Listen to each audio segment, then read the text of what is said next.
Hello, welcome back.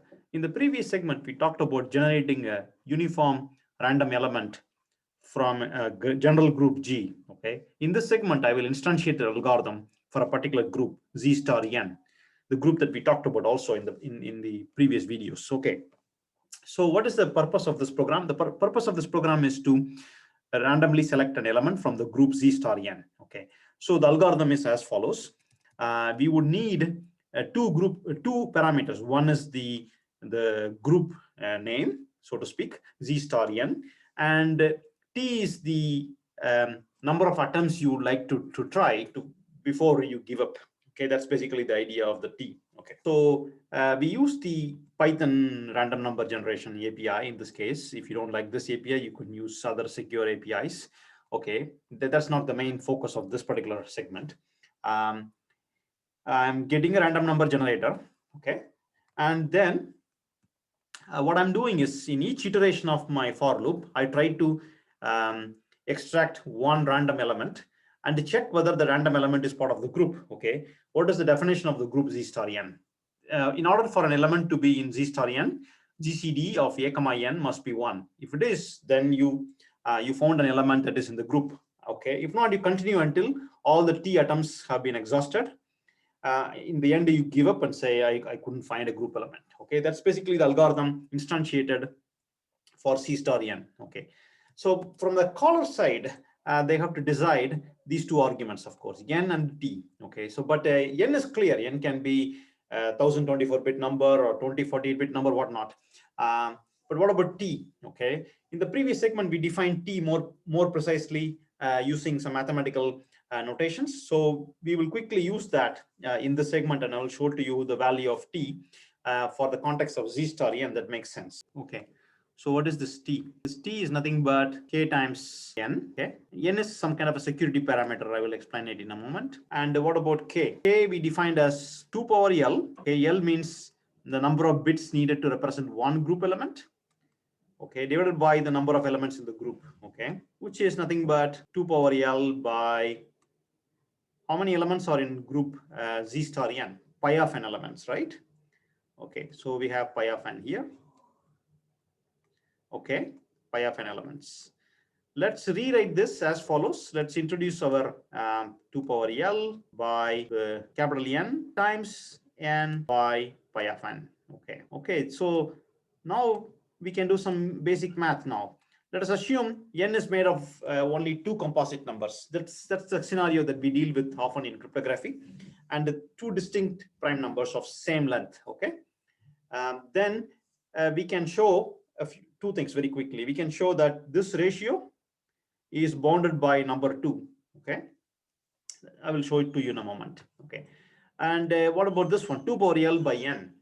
L means the number of bits needed to represent each element of your group. Okay, so it's clear that there are n is the max number of elements, of course, right? N is the value from 1 through n minus 1.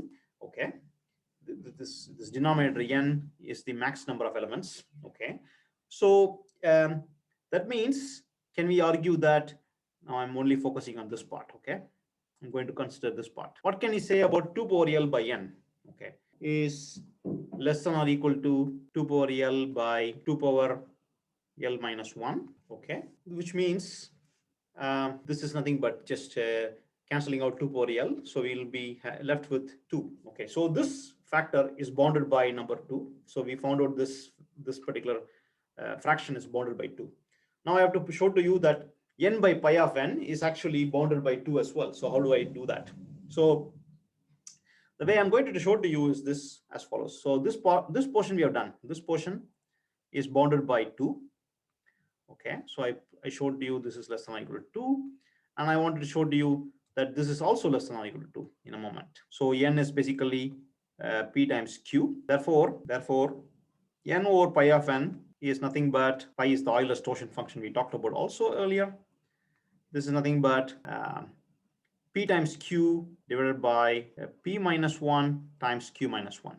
That's basically the definition of Euler's torsion function. Okay, so you can now easily prove that if p and q are primes, distinct primes of same length. P by P minus 1 will be bounded by 2. Q by Q minus 1, where we can say this is bounded by, for example, 3 by 2. Okay, because P cannot be 3. If P is 3, the next prime cannot be 4, of course. 4 is not a prime. 5 is a prime, but 5 is 5 needs 3 bits, right? P needs only 2 bits, so P cannot be 3. Therefore, like I can say P is bounded by P by P minus 1 is bounded by 3 times 2. Similarly, I can also argue Q cannot be 5.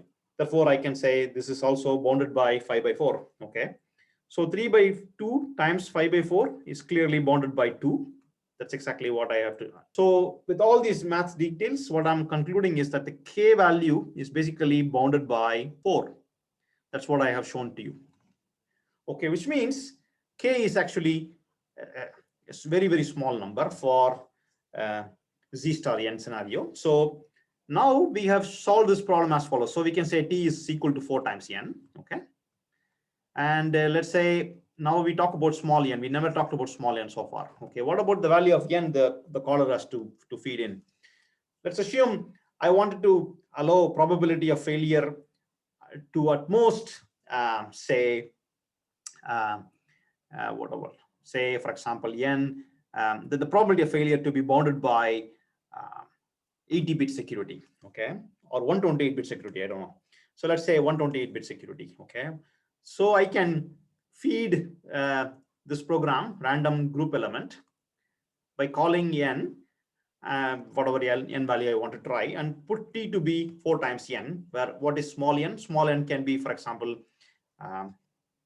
80-bit. Okay, suppose, okay, remember from the previous segment, if I put n to be 80, the probability that I'm going to hit the failure is 1 over e power 80, which is very, very, very small number. Okay, so that's basically it. Okay, so now let me run this program and show to you the output. Okay, you'll be surprised that really, really small t is enough. Okay, when n is large, you can even send t to be 1.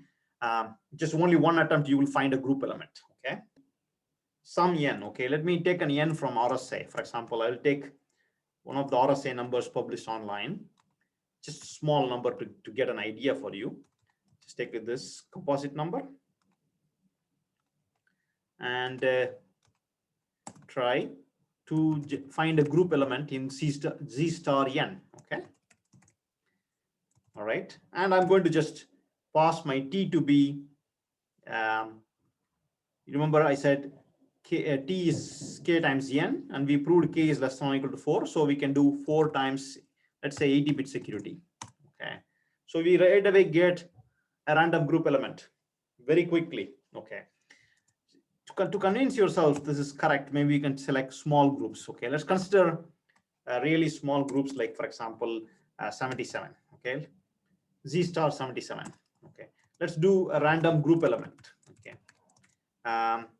n, and let's just try 10 times.